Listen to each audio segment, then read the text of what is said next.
Welcome to episode 67 of the Twig Snapper Podcast. Today I'm joined by Georgia Wunder, the Neumann women's hockey team. How are you? Good, how are you? I'm doing pretty good. Can't complain. The sun is shining. It's bright and happy out, and all is good. So thank you for joining me. I figured we could start. Maybe you could kind of take us through your path through hockey, and then that'll be a good way to lead into Neumann and then kind of go from there. Absolutely. My name's Georgia Wunder. I'm on my fourth year at Neumann. I grew up in South Philadelphia, where hockey isn't the most common sport, but made my way out through there. So I started off playing locally at a tiny little rink underneath the highway called Rizzo Rink. It is family run, and through there, I got involved in Ed Snyder Youth Hockey Foundation, which is a nonprofit organization in Philadelphia. Um, I was lucky enough to start through there. I started out of a rink in West Philadelphia, Laura Sims, as we called it, Cobb's Creek. So I started off in-house league and eventually made my way up to the Delaware Valley Hockey League. So I played boys hockey for Snyder for a couple years, while also simultaneously starting off their girls program. Um, they had just started it, so they put me on the 19U level team at the ripe age of 11. So after a couple years there, and after my second year of Bantam, I realized I kind of wanted to get more involved in girls hockey itself instead of I felt like at that age, especially when contact hockey is brought into the equation, um, being a girl kind of messes with the flow of the game because no one really wants to hit the girl, right? And then someone Yeah. does hit the girl, then everyone's going after everyone else. So during the Atlantic District tryouts, I was noticed by the Junior Flyers, which I tried out for and eventually made the team there. And I finished off my youth hockey career with them, a couple of years there, and found my way to Neumann. So kind of a different path than most people would have. I didn't have my high school hockey career, being that I was attending public school in Philadelphia. Not too many teams offered there, but was lucky enough to make my way here through the game of ice hockey. Yeah. So I'm gonna kind of circle back to you mentioned playing with guys, and I know some other people have to do that. Like if there's no girls teams in their areas, did you find that difficult? Like because obviously there's some differences in the style of play, like between men's hockey and women's hockey with different things, and there's some few different rule differences. And like, did you find it harder to because you were developing at that time, obviously? Yeah, Like, did you no. find that harder? I in some ways yes, in some ways no. I found that like being a girl playing on boys hockey teams, like it messed with the flow of the game. Um, at the same time, there are differences within boys and girls. I feel having non going from high pace contact hockey into non contact, I felt like there's a lot more strategy I had to learn. When I transitioned from boys to girls hockey, like I had more time with the puck. Like I didn't have to just get it off my stick before I got, flattened. Um, so I felt like there were some serious adjustments there. But yeah. Yeah, definitely. So, take us through your recruitment with Newman. Originally when I was looking into colleges and where I wanted to end and thinking about where I wanted to end up at, I really did want to get out of the greater Pennsylvania area. Um, just to kind of branch off, see like what else there is out there. So I was looking into smaller schools that offered NCAA hockey that I felt like I could um, really make an impact on the team as well. But again, like when I did start my recruiting process, my dad was diagnosed with cancer. So I found that I wanted to end up staying closer to home just to see that like everything's sound there. So I originally wanted to get out of the area, but ended up ended up at Neumann because it was like pretty much, I don't want to say the only option, but it was the best option for me at the time. And honestly, I am really glad I ended up at Neumann. The culture of the team is sound. The coaching staff's great, and the programs here have really helped me excel through not just athletics but academics as well. Yeah. So the circumstances kind of changed the way like you said, you were looking at trying to get away from home, but then the circumstances, family, and wanting to be around your dad kept you there. And, Yeah, things have a way of working out. And, we always have kind of this vision of what we think we want. And then maybe something changes that. And like you said, now you're happy with your choice, which is awesome. So absolutely. take us through your first college goal. So it was funny.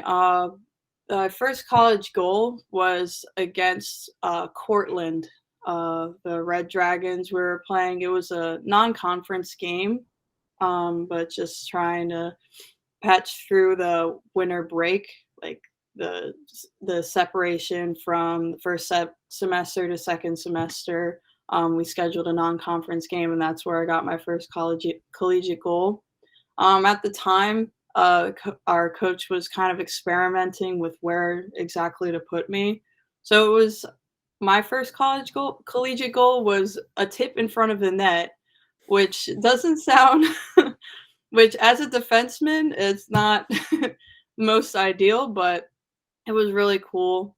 Just being able to score it against a better team than most could experience as a freshman for getting their first goal. It was really exciting. I mean, we were down a decent amount during that game, but being able to come away with my first collegiate goal, it really made a difference that day. So, yeah. Right. Yeah. I mean, obviously, if you're down a decent amount, that kind of throws a damper on the day. But the fact that you got your first goal, it makes things a little bit more exciting. And Absolutely. makes it a little bit better. The helps Mhm. make the loss not hurt as much. And now you've got that puck to keep forever, and the memory of Mhm. your first college goal. Looking over Um. it. Yeah.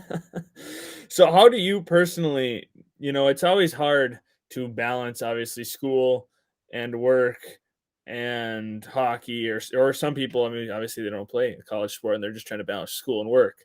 When I was looking around doing research for topics, I saw that you had on like your LinkedIn that you work at a tavern or a restaurant or something.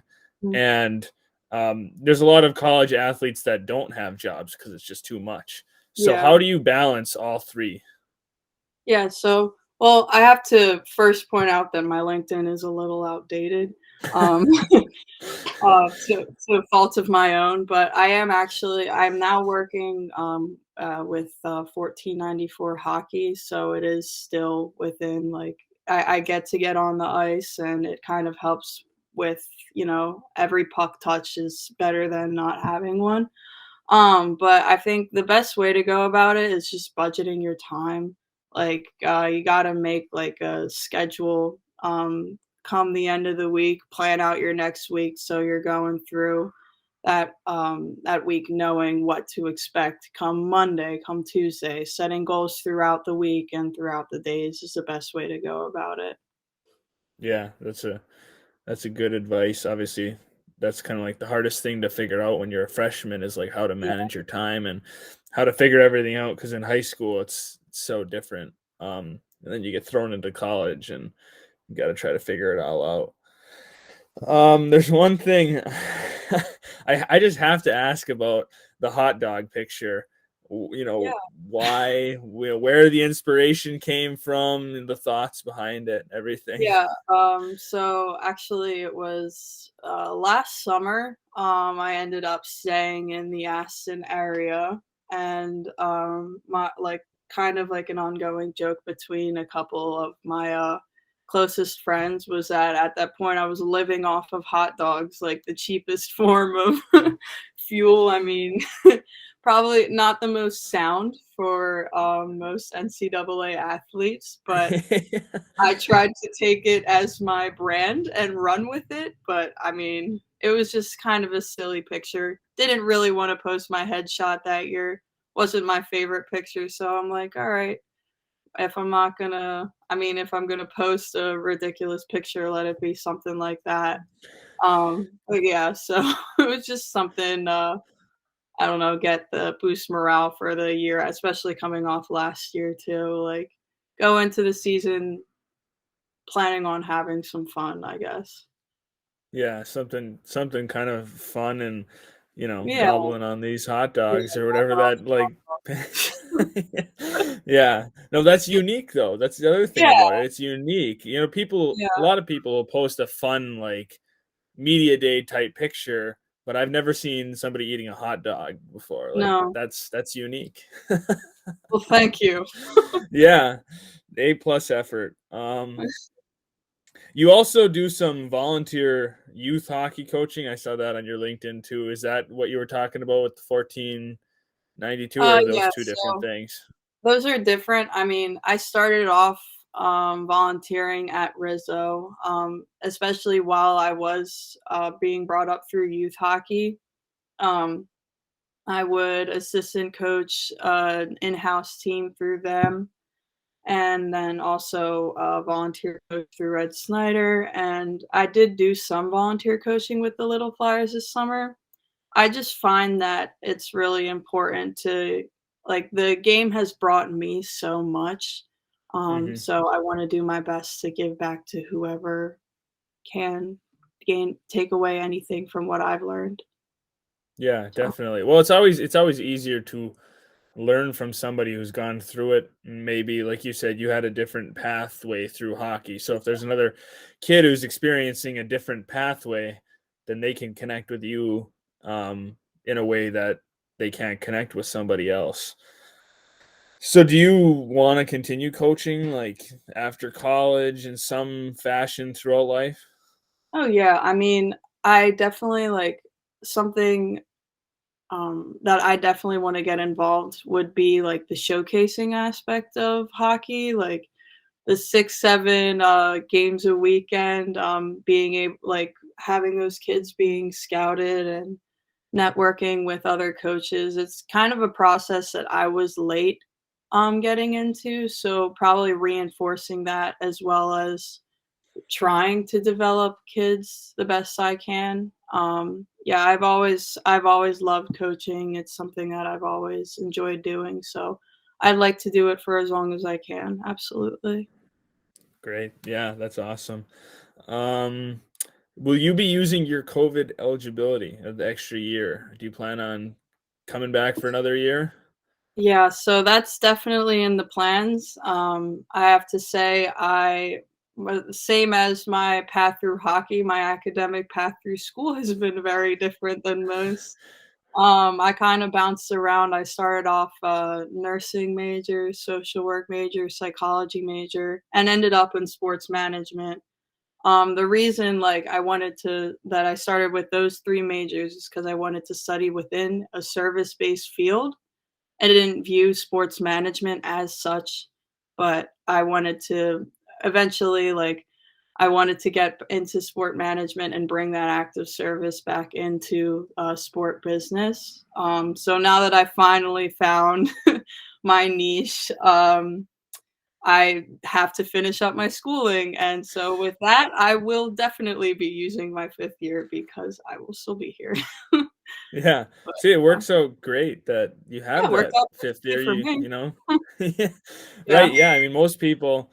you play your 4 years, and if you had to keep schooling, the only way to stay around the game would be like grad assistant coaching or like some aspect like that. You could like kind of still help the team, but it's awesome that you have the option with that extra eligibility that you can play a 5th year. Plus, you Yeah, missed out on most of that COVID year. Did you guys play yeah. any games that year? I know some teams got a handful and some teams didn't get any. Yeah, no, I mean, we had 12 season games. Couple games we lost due to a couple of our teammates getting COVID, being thrown into quarantine, but we got somewhat of a season out of COVID year. Um, Yeah, she had something, yeah, more but than other programs. So we're yeah, lucky but to have this something. this 5th year will be a full normal year of hockey Yeah. that you get to kind of cap it all off. Right. So, being from Philadelphia, are you a Flyers fan? Unfortunately, yes. I have to say, it's been getting harder to watch Flyers hockey. But I try to follow the Flyers. I mean, again, like also being a product of Ed Snyder Youth Hockey Foundation, who was the chairman of the Philadelphia Flyers, like I have a special connection to the organization. So Yeah, they're yeah, just not it's awesome. hard. It's hard being a Flyers fan. There was so much hope back in the summer when there were the thoughts that Johnny Hockey might come to Oh my Philly and god, like yeah, everyone, and then, he chose Columbus and things just crumbled from there. yeah. Except for, I mean, the Flyers had a really good start to the season, like the first They 2 or did. 3 They gave us weeks. some hope, but crushed Yeah, us yeah. halfway through, as usual.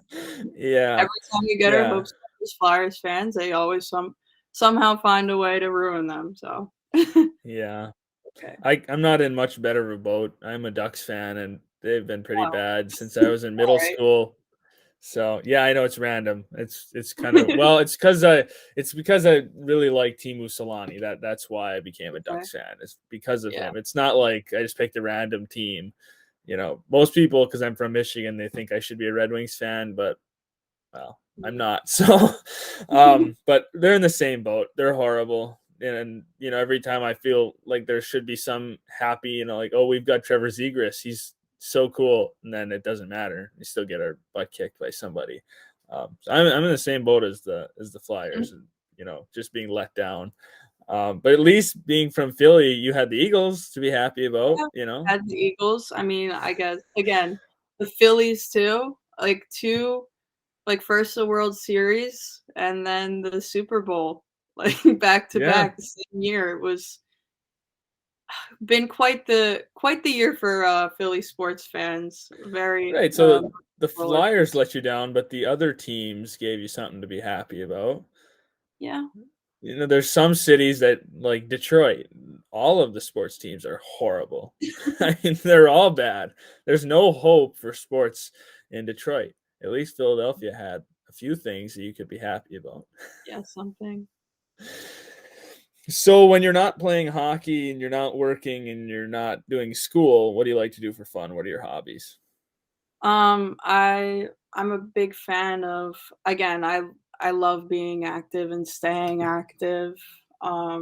It makes my headspace clearer. So I love going into the gym, weightlifting, getting outside, going on long walks, sometimes fishing. Just honestly anything active like is always a big fan of mine. I like listening to music. Um What Typical. kind of music do you like? Um, gonna give the basic answer, a little bit of everything, but it's true. I do. I have a wide range of music that I'll listen to. Well, How what's about your like yourself? favorite genre? Well, I see. I'm the same thing. I'd say a Yeah, little bit of exactly. everything. So, I go um, through like spells. Like yeah, I'll be really into metal, and then I'll get sick of it, and then I'll go to pop, and then I'll get sick of it, and then I'll go to country, and I'll like work my way through every genre, and then I'll like loop back. It's like a month or a couple week spans where I'll aggressively listen to like one genre of music. So I like everything, but I yeah, guess I have like favorites depending on the time.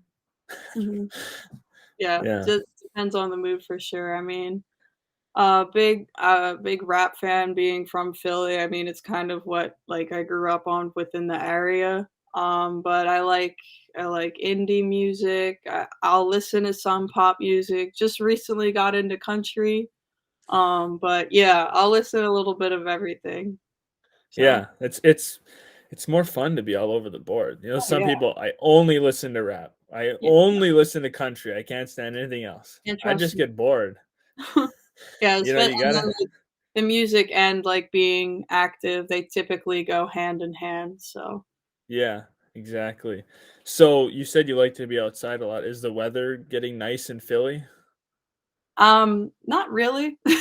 uh, I mean, Pennsylvania weather is just all over the board. As of right now, this morning it was 40s. I think it's going up to 60s, and we'll see what happens tomorrow. Like it's ridiculous. It's all over the place. Yeah, well, that's like how it is in Michigan. We get our hopes up too, and then you get like a day where it's 50 and sunny, and then the next day it'll snow, and Yeah. you just kind of question why you live here or why you decided to go to school here. You know, my parents growing up all the time, they always, why do we live here? Because it'd be April and it's snowing. Like, Mhm. I don't know. I graduate from tech here in a couple weeks, and I worked last year's graduation. And I remember hearing all the parents coming in, oh, I can't believe it's snowing because it's like April 28th and it's snowing. And I don't want it to snow for my graduation. I don't want snow in the graduation pictures. I associate like spring commencement with sunshine and like Yes. happiness, not Not snow. yeah. Well, congrats So, on upcoming graduation, though. oh, thank you.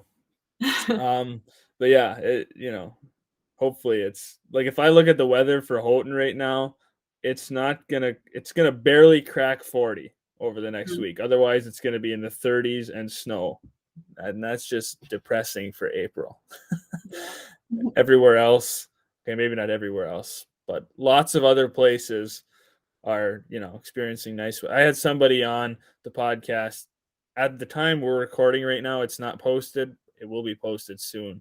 But they're in Arizona, and somebody else from Texas, that one's posted. He was complaining about it being cold. I was like, "What's cold in Texas?" And he said, Yeah. "Oh, it's in the 70s." I was like, "Oh, you can't complain about that." Yeah, I know. Like, there's and then the Arizona girl, she said, "Yeah, it's usually in the hundreds. It's kind of cool now. It's only in the 80s. We really can't go to the pool." I was like, I'd go to the pool if it hit 70.